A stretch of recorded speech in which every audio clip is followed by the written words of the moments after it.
Hey guys, this is Carolyn Cromings, and welcome back to the Quit Getting Screwed podcast, where we talk about all the ways not to get screwed in the construction industry. And today I have with me a guest that's going to walk us through how to keep homeowners calm and focused and easy to deal with on residential projects, because that's his specialty. So I have Curtis Lawson. He is the principal for Shepherd Construction Advisors, crafted custom homes and renovations in Texas. Hey Curtis, thank you for joining us on the podcast. Hey, thanks for having me. I'm excited. I'm excited for you to be here. So tell us how you got into the industry. Were you a builder first and then an advisor? Kind of tell us the background. Yeah, so it's kind of a long story on how I became a builder. I'll give you the short version. My uncle, who I am really close to, has been in the real estate and construction business for a long time. And I was really interested in what he did. And so I just kind of started hanging around him. After college, I started hanging around with him, learn the business. I started helping him out on job sites, kind of being his gopher, and slowly kind of went out on my own. And I started off by doing remodels, and then I started doing new constructions. Eventually just kind of grew from there to where we were doing large custom home projects. And then the consulting side of the business kind of grew out of that. So we here at Crafted work with a lot of architects and designers, and they, I guess, kind of figured out that we were good at what we do, and that we had a lot of knowledge. And so they would start calling us to help them when they had problems with projects, like if they saw a homeowner struggling with their relationship with their contractor, or if they saw a contractor that was making some mistakes. So they would start calling us and asking us for help and asking us for advice and asking us to step in. So I kind of saw a market opportunity there for helping people overcome hurdles in their projects and educating people. And so a lot of that is just kind of, if we can be involved in the process with a client early on as a consultant, we can help kind of guide them through the process, not even as their builder, just as a consultant. So we did a good bit of that. And then we also help get projects back on track that have kind of fallen apart. And whether that's, unfortunately, sometimes getting another builder removed from the project and kind of helping it get a new builder in place, or just kind of playing a middleman and kind of helping heal that relationship and getting things back on track to get the house finished, which is everyone's goal. No one wants things to end in a divorce. Everyone should have the same goal, and that's to get the house done. Absolutely. And I mean, construction just generally is a stressful process, even for those who are in it on the day-to-day basis. So in an ideal world, how does the journey start, or how should it start for a homeowner that wants to either do a remodel or an addition or a new project? What would be the first thing that they should do? So the first thing is just to build the right team. Well, let me step back. The very first thing is to decide realistically what you can and should spend. Everyone's got a budget, and you have to be able to define that and communicate that budget to the team.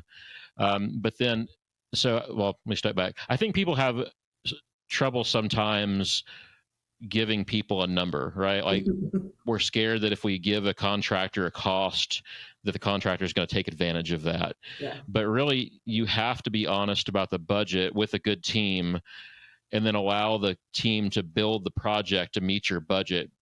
We see so many people that come to us with a set of plans they design with an architect, and maybe they're expecting that budget to be $500,000.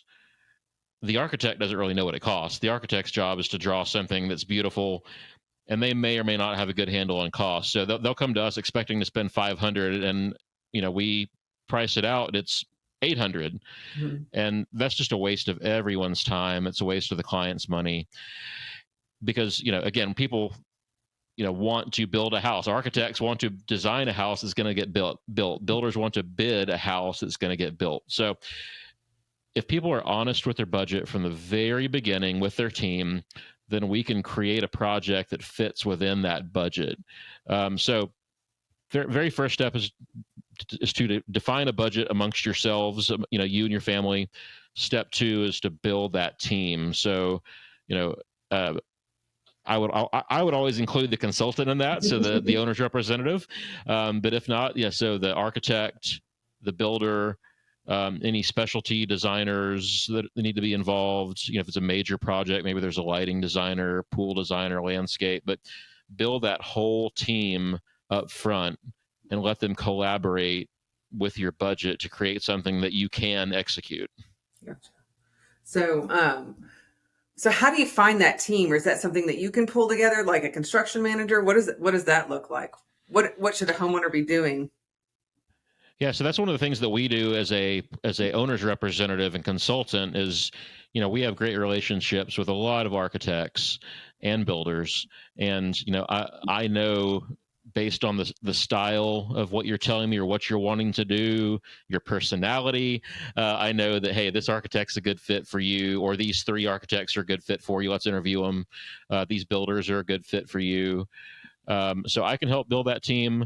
If it's somebody who just wants to go straight to the architect, that's great.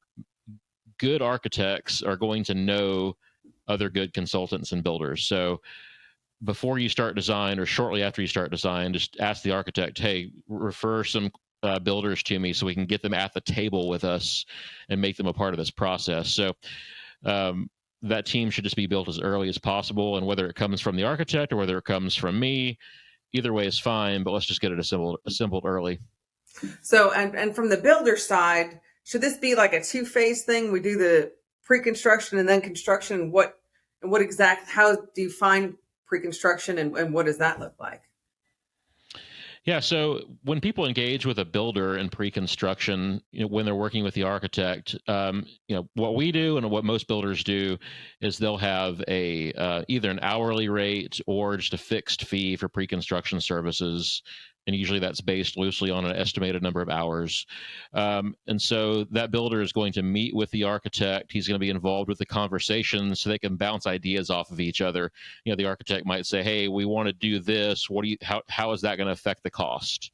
And it allows some real-time feedback on designing and costing all at the same time. So usually what we do is the architect will kind of get a conceptual set and the builder will do some pricing based on historical data and kind of gather I say a 10 to 15% range based on that historical data. And if the client is okay with kind of within that 10 or 15% range, then the architect can go to the next step, go to like a schematic design or design development set of drawings.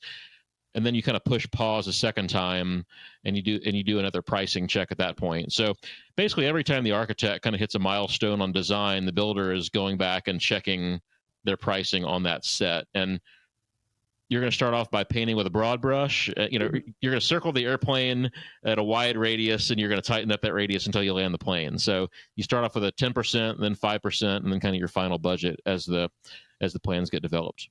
So it definitely sounds like something that should be taken in two contracts, 2 projects, is the pre-construction. Yes. Because I know a lot of guys just do all of that as part of their legwork. They don't actually add in a cost for that. They just build it into the job. I think it's probably a better idea to have a pre-construction agreement where you get paid for those services. That takes a lot of time, doesn't it? It does. I mean, we could have, on the low end 20 and on the high end 100 hours involved in doing pre-construction. And, we don't charge for the initial meeting. I think that you should always have kind of just an initial conversation, kind of a high level conversation, just where you get to know each other. But, I'm not going to put any real work into it unless I'm getting paid for it. Just like, if you go have a conversation with an attorney or a doctor or anybody, you can have a brief conversation about it. But if you really want us to get in and start digging in and using our expertise, we're professionals and we should get paid as a professional gets paid. And so I think it's important as builders and contractors. I know most of your audience is builders and contractors, right? And subcontractors. It's important for us to get paid as professionals and kind of not be treated as a second-class citizen because we're in construction. We have experience and we need to be paid for our experience. No, I agree. Absolutely. And I think a lot of guys take that for granted or don't think it's worth anything, but all that time and pre-construction, it's valuable because, the homeowner couldn't do that on their own and wouldn't be very successful. Sorry to follow up on your question. So we do 2 separate contracts. One is a pre-construction contract, and that just says, hey, and in that contract, there's a defined scope of work. Like, we are going to provide X service for X amount of money. And our deliverable on that at the end is we will have a written scope of work for you and we will have a budget for you. And then if you want to proceed past that, we'll have a separate construction contract.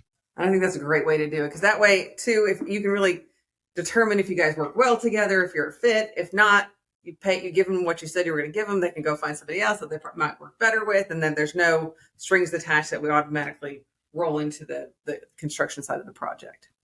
It's also a great way to figure out if they're going to be high maintenance or problem clients early, right? Yeah. Like we want to try to avoid at all costs. I mean, we're always going to get some, it's inevitable, but if we can kind of dial in on the crazy factor a little bit, it'll be very helpful. So what are some of the things you can do up front to either prevent that from happening? Okay, so in your experience, I guess the better question, are there people that are just automatically that way and people that get that way? What is your experience? So I kind of divide kind of problem customers or high maintenance customers into two categories. There's one that are high maintenance clients, and then there's a problem client, right? High maintenance clients can be handled appropriately. Like if you know how to work with them, you can handle them and it's okay. Problem clients, no one's going to be able to work with successfully. And so the real difficult part is being able to tell those two people apart and being able to weed them out. So high maintenance clients are generally people like engineers and CPAs and people who are like very used to digging into minutia and looking at a lot of data. And if you're a contractor who isn't good with detail, if you have a hard time providing detail, or if you're not an organized person, you probably shouldn't work with those people. If you're a builder, a company, a contractor who has a good back office setup, if you're detail oriented, if you're able to write an effective scope of work and define things very well, you can have success with those people. So you really have to be able to just give them what they want, and that's data and that's detail. Otherwise, you're just going to fail. So again, architects, engineers, CPAs, some attorneys, no offense, will fall into that category. On the other hand, then like a problem client can be like any profession. It can be anybody or any personality type. Mm-hmm. They're generally people that kind of think they know everything. They think they're better than you because you're a builder, or maybe they don't trust you. And a high percentage of those people kind of live with an entitled mentality, and they don't live in reality. And I think some common traits of those people are during pre-construction, they tend to just kind of rush through it. They tend to kind of gloss over the details and say, yeah, I get it. And they don't pay attention to the details.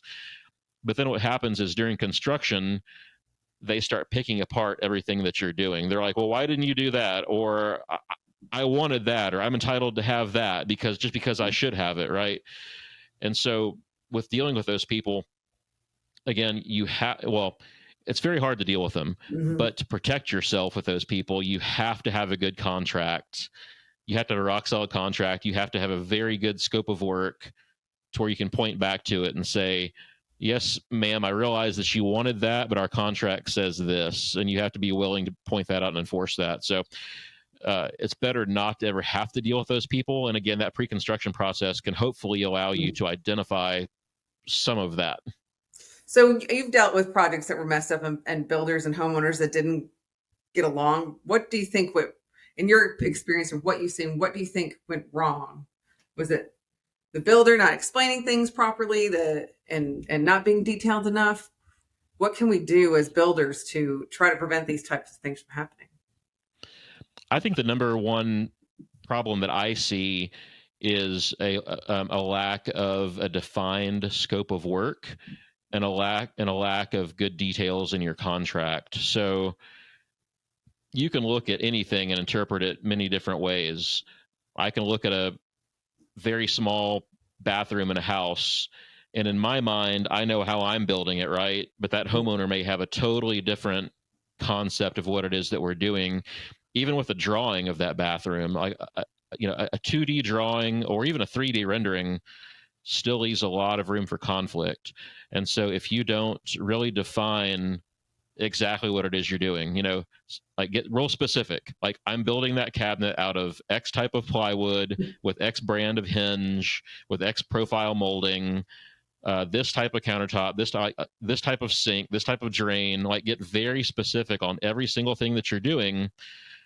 And that time spent up front to do that is going to protect you in the long run against conflict. Now, it may not totally prevent conflict, but it gives you some backup if conflict arises. And hopefully it helps the client understand what it is that you're doing. You have those conversations up front. You say, hey, I've specified this kind of cabinet and this kind of countertop. Are you okay with that, Mr. and Mrs. Homeowner? And it gives them a chance to say no. So in most of the problem projects that I come across, is either a bad scope of work or kind of an incomplete set of plans. Like we see unfortunately, a lot of contracts with an undeveloped set of plans. So people sign a contract based on a very base level set of floor plans. And then you get into construction and they're like, well, why is that wall like that? Why is that exterior like that? Because they never saw it. Like they never saw the drawing of it before. So now they're surprised at what it looks like. Yeah. So again, the more time you spend up front, demonstrating it, writing it, defining it, the safer you're going to be. Well, that's what I always say too. The biggest part and where conflict always comes in is when we don't manage expectations. And, right. And that's really hard to do from the builder side, is because, like you said, you're a builder, you know what you're doing, but you have to be a good communicator to convey that point, right? So that being said, do you take the time to walk your clients through your contract, or do you just send it over and let them sign it? So the entire contract, I don't sit there and walk through because it's a lot of pages. The actual scope of work where it defines what it is that we're doing, we do walk through all of that. So I like to send them the whole contract with all the legalese in advance for them to review, or hopefully for them to review with their attorney before they sign it.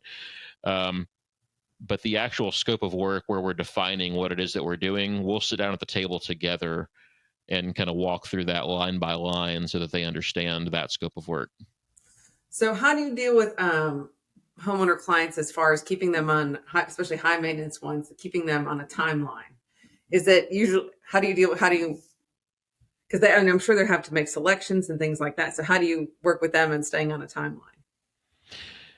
That's one of the hardest things, especially with, again, with kind of the engineering type brain, is they tend to kind of want to make a lot of adjustments as they go. And so that's kind of inevitable. I mean, change orders are inevitable. I've never had a project that doesn't have a change order on it. But by defining as much stuff up front, so during pre-construction, one of the things that we try to do is, one of those team members that's at the table with us is an interior designer or a selections coordinator, someone that's going to help them make all those choices up front.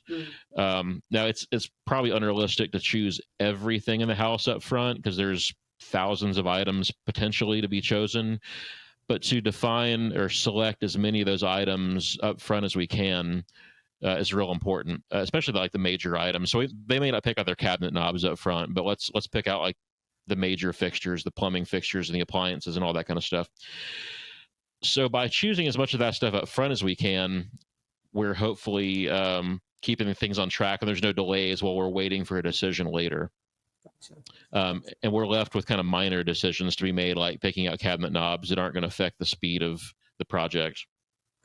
So tell me some other tips of working with high maintenance homeowners because I'm sure we're in a big metropolitan area, lots of people with probably more money than sense and have a lot of issues that you might need to deal with. So give me some practical tips that our contractor clients can use. Yeah, I mean, like I said earlier, the whole thing starts with a good contract. It starts with a detailed scope of work. So hire somebody like Carolyn Cromines to do your contract. But aside from just defining it, it's just following through on what you say you're going to do. There has to be a level of trust, and so don't do anything that's going to erode that sense of trust with the client. So any promises that you make, follow through on them, and try to not overpromise. It's the old saying that under promise and then over deliver. And I would say also be careful like what you show them. People will latch on to visual things. So if you show them a 2D or even a 3D computer rendering of what you're doing, you never know what detail they're going to latch onto in that drawing. We recently did a, a high-end kitchen remodel in River Oaks, one of the more expensive neighborhoods here in Houston, and our designer showed them a 3D rendering of their kitchen, not with the intent of selling the details, just as kind of a general, hey, this is kind of what it's going to feel like rendering. Well, unbeknownst to us, that client really latched on to one specific detail on that rendering. And so when we installed the cabinets, she's like, well, why'd you do that? and she referred back to that rendering that we had showed her 6 months ago. And she was really upset that it didn't look like that. And so we ended up fixing it for her, or changing it to be what she had seen on the rendering. But she ignored all the other stuff in our contract. Just and wanted that thing. Our other drawing, she just latched onto that rendering. So it's really being careful what you show people. And if you show it to them, be sure and thoroughly explain, hey, this is a conceptual rendering. This is just for you to get a sense of the flow. This is not specific. So just be careful what you show people. And then along the process, just communicate. We're all humans. We all make mistakes. I like to always say there's no perfect set of plans. There's no perfect builder. There's no perfect architect, no perfect attorney, right? If you make a mistake, just raise your hand and say, hey, I made a mistake. And then people will understand, hopefully, that you're human, you made a mistake. As long as you own up to it and you're willing to correct your mistake, I think that goes a long way with people, just having some humility, No, I'm being honest. Absolutely. It goes a long way, especially with homeowner clients, because you got to remember that this is their most personal space. Just like you let anybody into your house, and if they are disrespectful or don't appreciate it, or treat it with respect like you do, that automatically gets homeowners in a tizzy, and then that just kind of builds from there. And then every other little thing builds on top of it. Can tell you that you took over for some clients of mine that had a bad builder, and they've been thoroughly impressed by taking on and completing your project from the builder that they had before. He tried to do. I think he was working on that project for like 3 years and wasn't able to complete it. And they were just pulling their hair out because they didn't know what to do. Yeah, they weren't even halfway through after 3 years. It's crazy. And so in that situation, did you ever hear what really went wrong? Did they quit communicating? Because that's what I kind of heard, is that the builder stopped reaching out and just kind of left. What did you see when you went out there? I think the whole thing started with what I just said a second ago about a poorly define the scope of work. Like that was a great example of, they based the entire construction contract on a set of floor plans that weren't complete. The builder way overpromised. He included allowances that he never could have done the work for as well. Putting in a very small amount for kitchen cabinets, knowing that they really wanted something different. And then he didn't even define what those cabinets were going to be like. So the whole project was just extremely poorly defined. And then on top of that, the client was a very high maintenance engineer. Mm-hmm. And I love the guy, but he will nitpick everything. And so,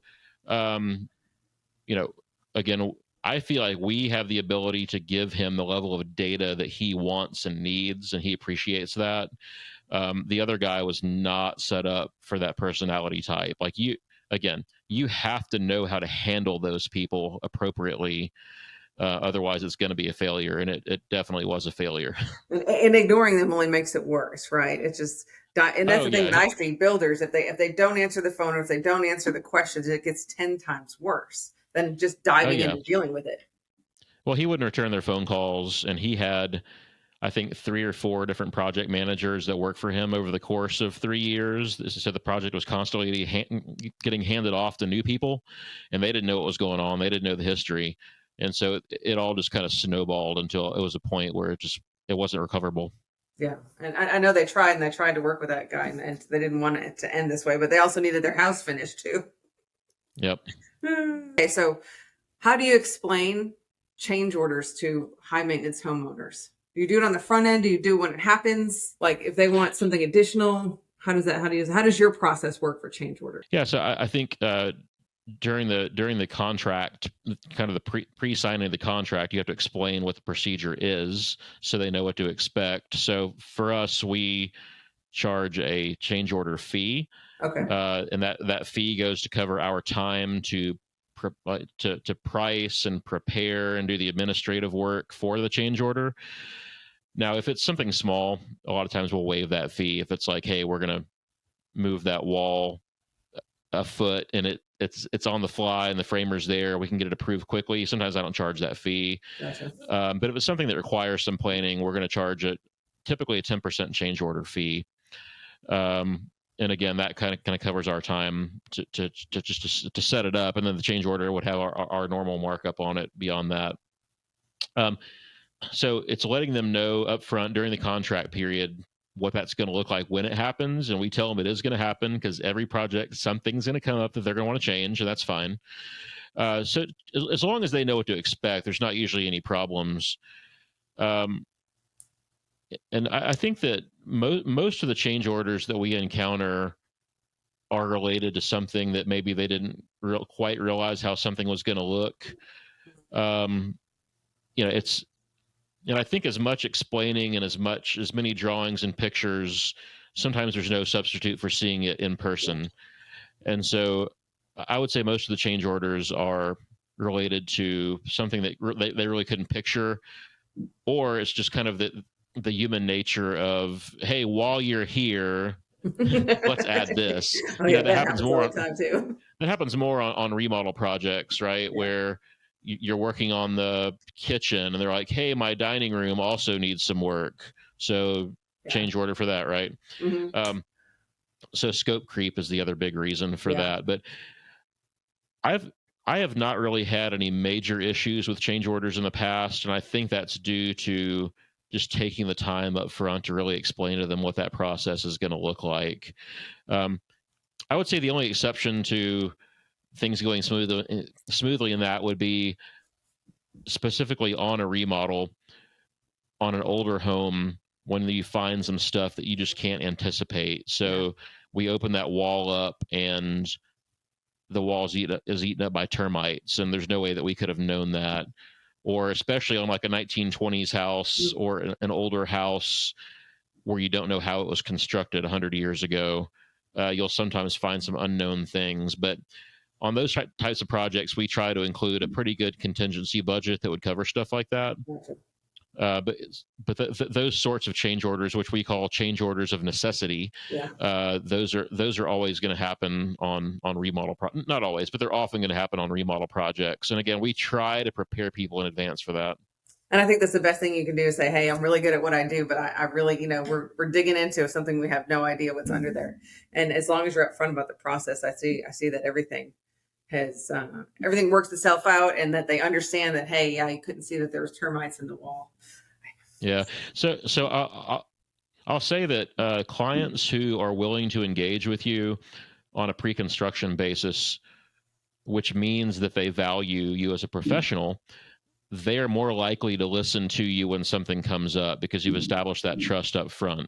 So if something comes up, let's say during the remodel of a historical home, 1910 home, and you find something like that, they won't necessarily feel like you're trying to pull something over on them, or that you missed it or whatever, because they've already seen you work and you've already established the credibility with them.